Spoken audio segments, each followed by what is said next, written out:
So, we're going to have some Q&A, and we're going to talk here. And Brent is going to keep it real. Because we want to make this actually relevant to Dallas. I'm glad you want to end on that kind of suggestions for Dallas itself. I kind of want to hear the conversation that way. We're also going to move to questions from you. My advice, please, just don't go on forever. Let's keep it short, because I want to hear from lots of people. Basic rules of, Okay, basic rules.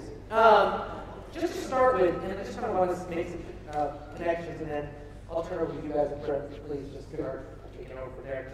I don't know much about architecture.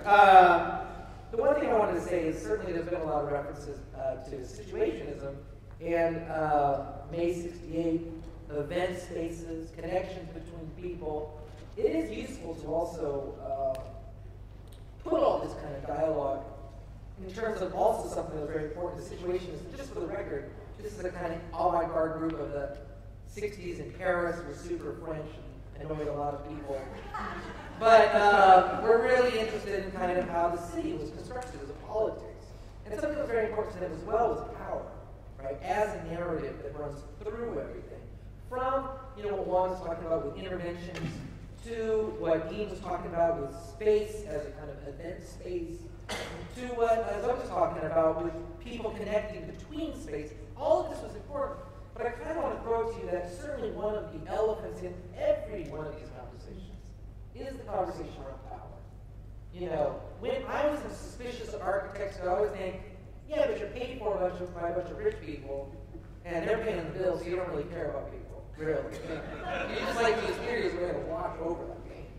So, my question is, how do we keep it real, right? How do we address power in big plans that we have? I'll just throw it over to you guys.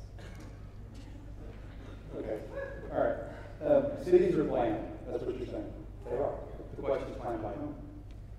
And the agendas or issues that are invested in those, we have conversations about these that are repeating themselves actually over and over again.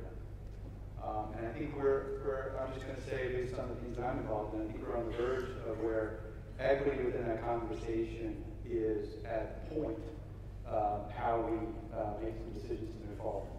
And I love, there were some comments about voices. And, earlier, this notion of amplifying voices, everybody has a voice, not everybody gets heard. And design, planning, architecture are ways by which that manifests itself, I think. And that's, I believe, our ethical responsibility as architects. And it goes down, at the end of the day, it's about people. Buildings, streets, sidewalks, all of the ingredients that are about cities, at the end of the day, they're about people. And I think we've seen this. And so at the end of the day, I'll come back to that if we're looking at, and there's some comments, and I think one of your work, which is amazing, to take young architecture students and have them looking at place, having them look at the materiality of place, the sort of cultural geography, as not trying to say that as an architect, I know what the solution is, but how do I discover what's happening in that place? Maybe that is how it will actually evolve itself. And I can just, where do I play my role within that as an architect? Yeah, I mean, I think, I'm an educator. I'm not practicing architecture, but I got into education because I felt like I would have more of a ripple effect. So I'd rather my students go out there and do great things. That course, I really try to just raise awareness and develop an empathy. It's not a social service course, but I think there is a social agenda, of course, and a political agenda, and even a sustainable agenda in a lot of ways. To me, sustainability is it's also about community and not just about being green. And so, I think these bottom-up analyses are them even being more entrepreneurial.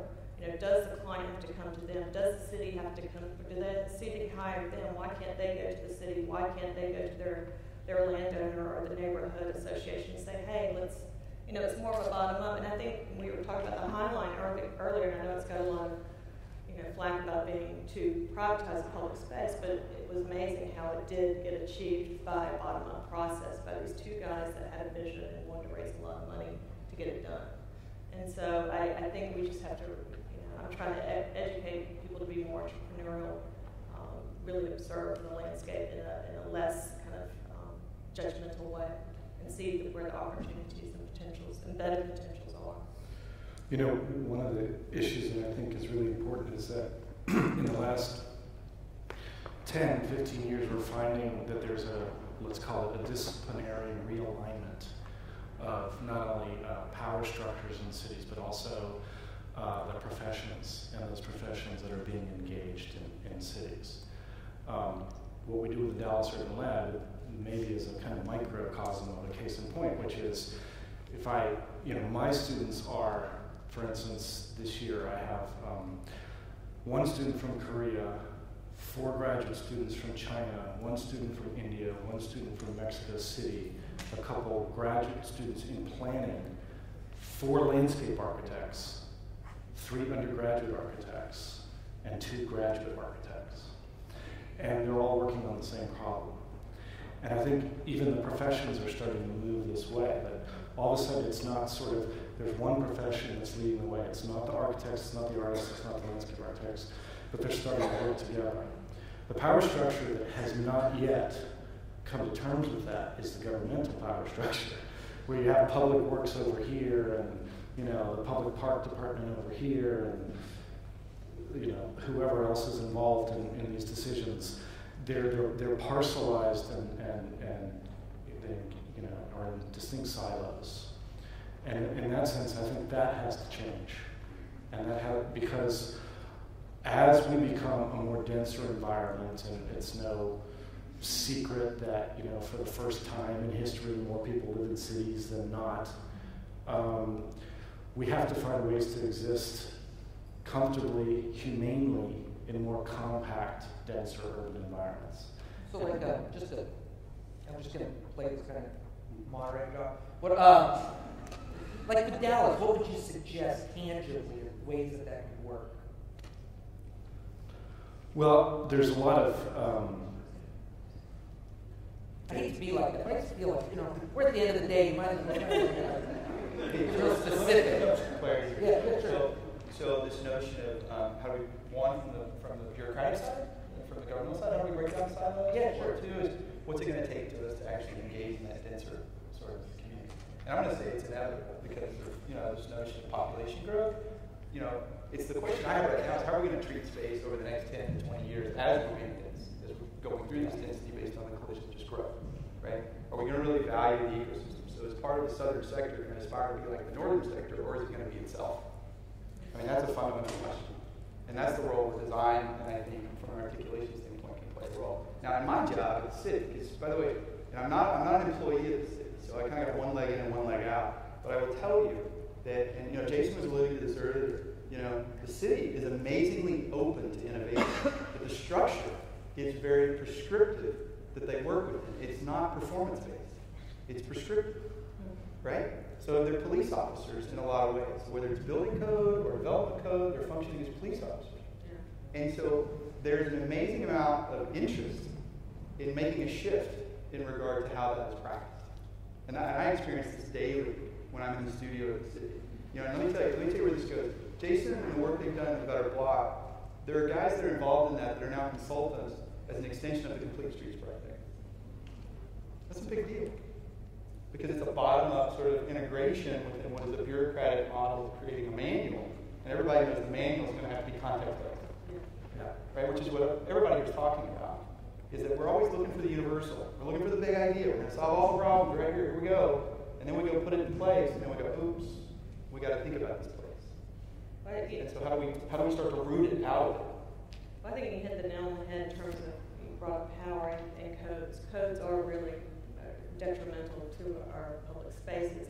Those last images of the lab project, you saw the photo montages of the design proposal, and then you saw the guys putting it together, and it got squished. Did you notice that? That was no longer a long kind of occupiable slinky. It got made into an object sitting on the lawn. And you know why? The city said, we can't have people walking through your sculpture. They might trip and fall and kill them. And so, that's why we have horrible looking playgrounds right now that look like they just got, Asami Noguchi made beautiful, amazing playgrounds for years.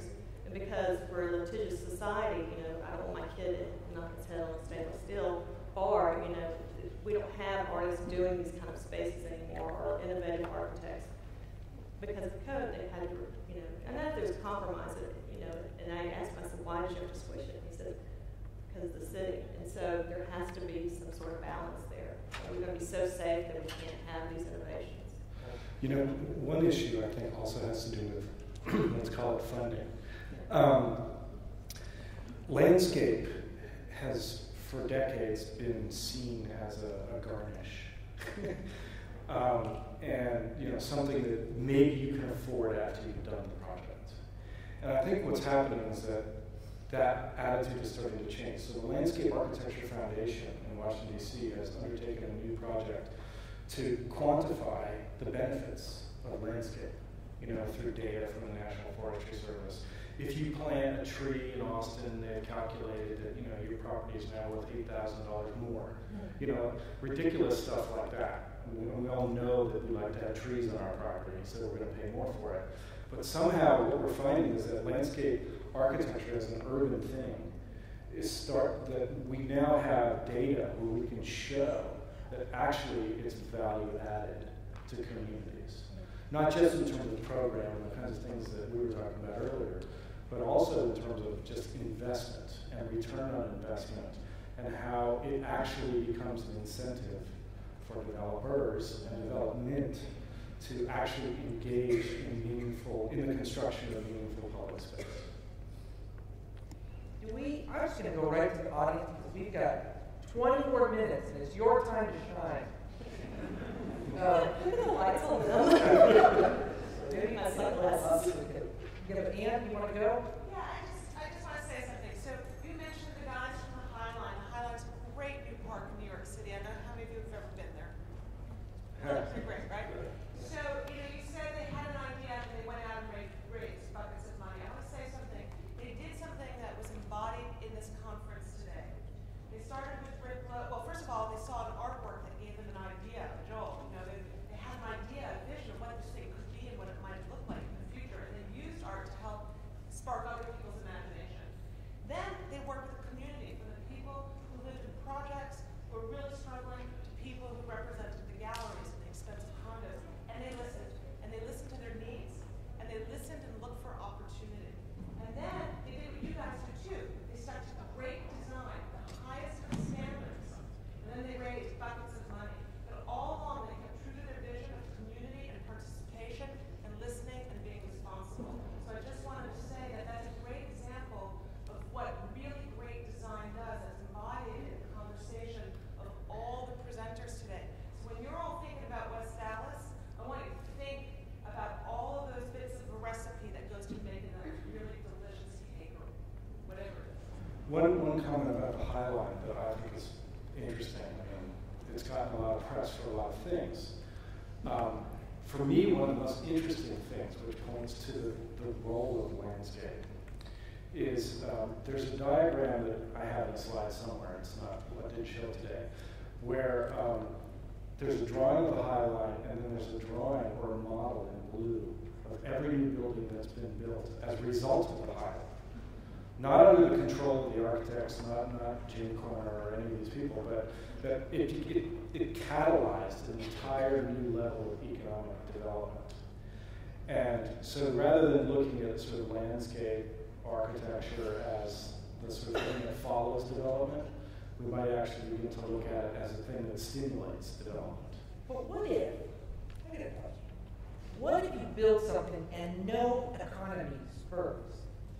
For example, if you build in a low-income area where low-income people start getting involved, does it necessarily mean the economy will get better? What if they stay broke? Does that still make it worthwhile? The best example, no, maybe not. But I think there is the issue of social equity, and that's what the mayor of New York is theoretically doing right now with putting parks around, and the dangers that it's driving up real estate values around parks. One of the better examples I know is actually this new park in Cairo, Al-Awadi Park, I think it's called, with the Aga Khan Foundation, who basically funded the construction of what was a dump site into the park next to the historic wall. As part of that project, they went in and re-educated the community into how to actually cut stone, how to make furniture. So the construction of the park, the restoration of the community, all actually was part of the park project itself. It wasn't just about the landscape, it was also about the kind of educational process. And it's completely revived this community. It's brought skills back to the community. And the people that were, the young people that were leaving the community in droves are staying in the community. They have a future. Now, that evaluation was done before recent events, so I can't tell you, what's going on now. The other way one could look at it is that they are better off, even though you are broke. Think of yourself when you were the most broke, like maybe 2 or 3. If you live in a good environment, your life is better. If you live in a good city, you benefit. If you go into a free museum and see good art or read a good book, doesn't matter much how deep is your pocket, right? Or whether you have quite enough to eat. So going back to the trying to separate economics from art, but art production, which is always a question about the art consumption, I think that's the beauty of it, that it brings quality to people's life even though they're broke. Right, there must be some metrics that isn't based on economies that says that this is good despite any kind of economic growth, right? That this is in fact good for people. That's what education should be like, right? Like, you learn something, you are now more interesting and happier. Right? I mean, just to say, there's some sort of metrics that may be other than economic impact. I say that only so much clearly. That's what a lot of the education. Yep. So I was going to say, our city has one of those metrics. It's called the quality of life metric. So it's one of 7 tenets. How do we measure the quality of life? And it isn't just financial resources. And so I think a lot of times we think about different pockets or different communities from a deficit model. So I guess my question to you all is, I love the idea of, are we going to play it so safe that we're not going to look at innovation? And I think one of the ways we play it safe is we look to you all on the panel and say, well, tell us what we should do next. But my question to you is, what is your charge to us? If we in the audience leave here having listened and we feel really good about ourselves because, wow, we thought about creativity. I believe that the ants can overtake the grasshoppers. So what is your charge to us? As an ant or a grasshopper? No, I'm saying You're an ant? Are you asking for evolution or revolution? Whichever way it goes. But I think that it has to come from us. Otherwise, that it is just you coming into our community, building something, and we either like it or we don't. We either benefit or we don't, and however you choose to measure it. But if we are mobilized. Well, the fundamental tenet of the work in the studio and work at the workshop is that those affected by change need to be in a position of deciding how to change.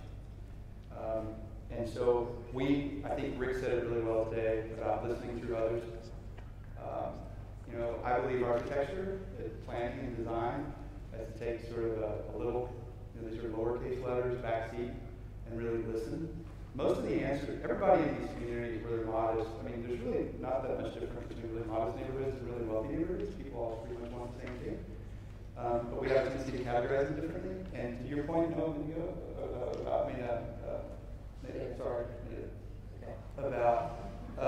is that community better off? I can't answer that question. People that live here will tell you if they're better off or not. And maybe they weren't worse off to begin with because they love the neighborhood. And so we have to see in places that there is, whether it's beauty, opportunity, richness of the past, and we've had a tradition here of trying to wipe the slate clean and think that we can create new, which is better.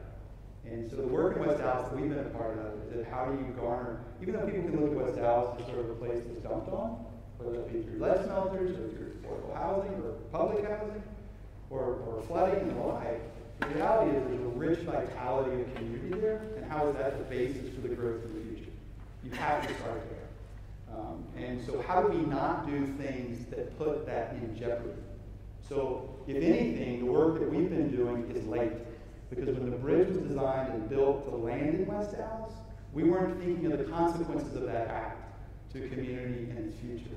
So we're sort of trying to catch up in that sense. So I hope that answers. So what do you impart people to do then? Oh, to do? It's being involved. I mean, it fundamentally is using your voice and using your own skills to help shape the city, because it is shaped by people. Now, who, again, comes to be the question. And the fact that the City Council and the Planning Commission meet in the afternoon, when everybody works, maybe that's an issue. But that's when they meet. So if you use your voice and you use your talents, you will shape it in a better way.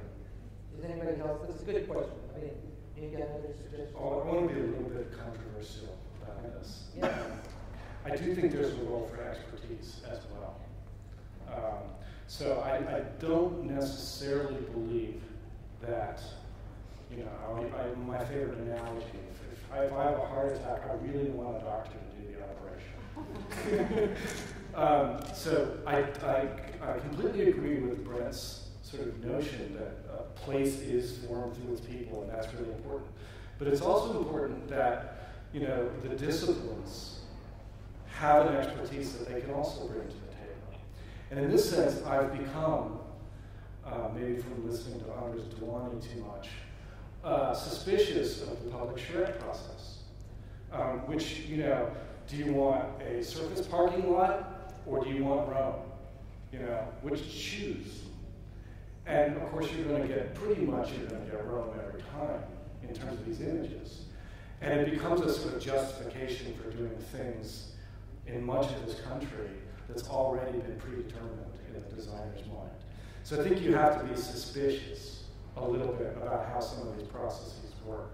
If you're going to get involved, get really involved and really have an opinion. And maybe there's a certain amount of public education that needs to happen in terms of how to read a plan. Because in the end, you know, you may get things that you think you were involved in the discussion with that actually isn't what you're intending, you know, through the lens of designers. So it's a difficult. Okay. Yeah, I got it. Hold on, Going back to the first point about power, trying to be sensitive. I think that sometimes you win, sometimes you lose the power. Depends on your power. I might have this position, right? And slowly. And I think in the point of expertise kind of connects to that. A quick metaphor. I asked my uncle, who is a forester, who is on top of the chainsaw. Oh, chain.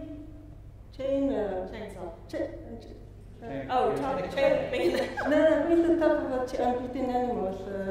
Food chain. Who is the top of the food chain? I said it first. Thank you. And okay, I cannot get the answer from him. Is it the bear or is it the wolf? Because there are bears and wolves where I come from. And it depends, you know, whether they're hungry, whether it depends, whether this depends, whether that.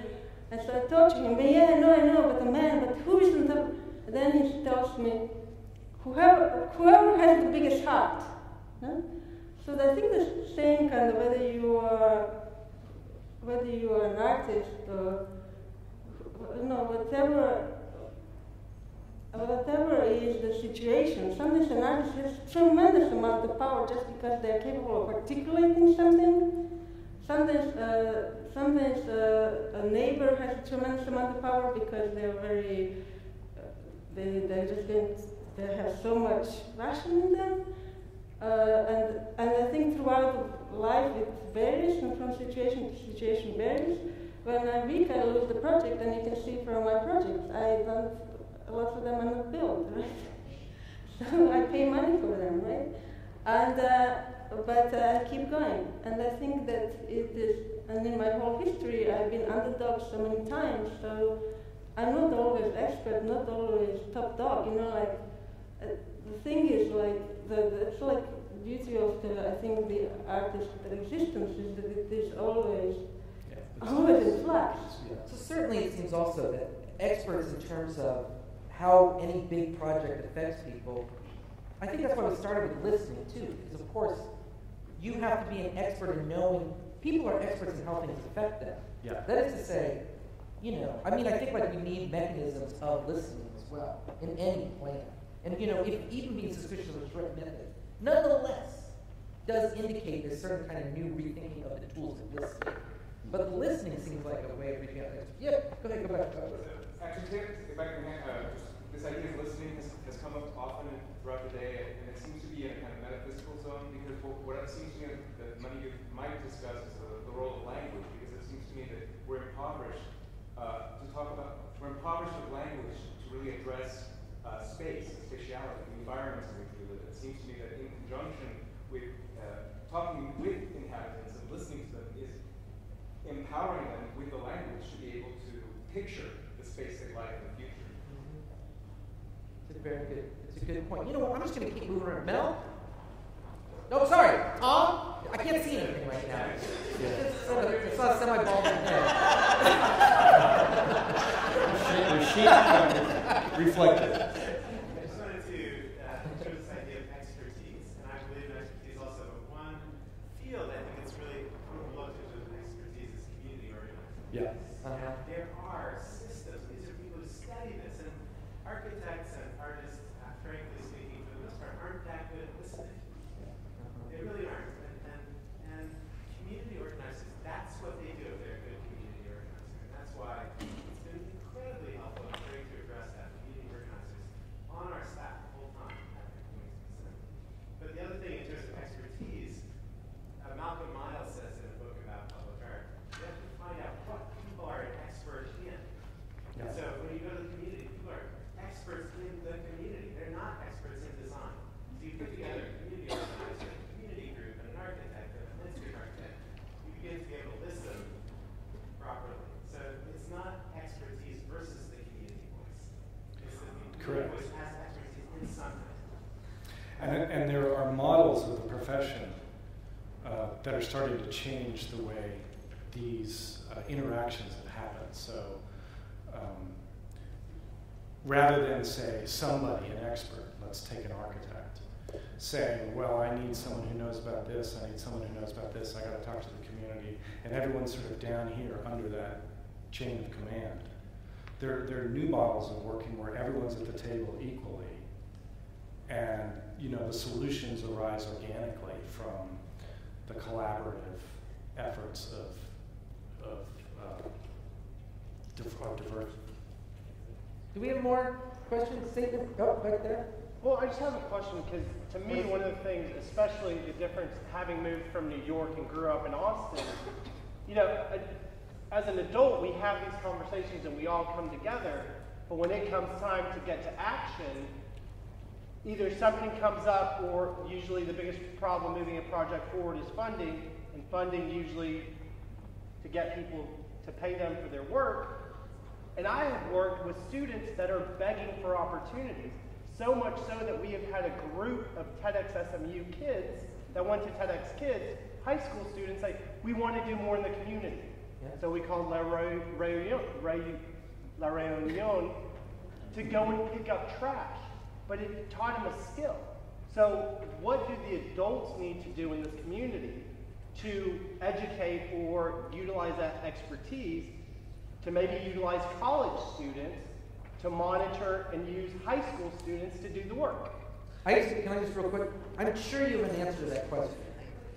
Oh, well, it's just, to me... I mean, just say what the answer is. It's back to creating opportunities, but what scares me is I'm projecting 72,000 service hours for 1,200 kids in 12 different high schools in Dallas next year.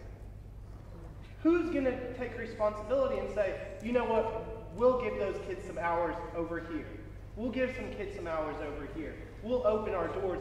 We'll take responsibility as adults. We'll put our college kids to monitor them and let the high school kids work. So that's my question. Who's going to take the responsibility? Who can I collaborate with to make that happen? I'll take some of them. Okay. Well, there's the card. I don't want to dismiss this, but we only have 3 minutes left. I just want to get some last minute comments here. Jesse's over there. Okay, Jesse. I have a question. It's for you, really. I'm going to ask Mika. I'm going to ask you the question, and then I think I can open it up to the panel. But I would have liked to have seen the artists and the community people and the architects all mixed up and talking to each other. Me So too. I'm struggling with trying to put this morning together with this afternoon. And one thing that interests me is this morning we saw artists who were activists. And this afternoon we're seeing architects and landscape thinkers, planners talking about intervention. And I don't think they're quite the same. So I'd like to ask the architects and urbanists, how could you see the value of the artists who can do an activist kind of role, which is different from what you can bring? What role could you see in the work you're doing in the city for an artist, really an artist who can do an activist political work? Question for you, but Well, you know what? I mean, my answer is yeah. I think it's a good idea. I think that's great. But you know, I think the point is well taken, which is trying to also synthesize the kind of morning and the day, which I think is a final great way to end this whole event. So sure, what can you learn from the beginning of the day? And if we had more time, we'd ask the artists what they learned from this. So I totally agree with this. Go. I wanted to say that not role model, but the artists are leading the way. They are presenting a cultural new model that architects are absorbing. There you go. Artists is always at the forefront. Certainly, do you, in terms of also the city of Dallas, in terms of planners, let's just say in a meta way, planners in the city, what could they learn from those kind of methodologies that were worked earlier? Well, I think it was just said. I mean, you know, architecture and planning kind of last at the table. I mean, we're always kind of the last in after art to do this. So what could some of the planners? It's okay. It's okay. It's okay to do. It's okay to try, because I think that's what artists do. Is when you break the ground.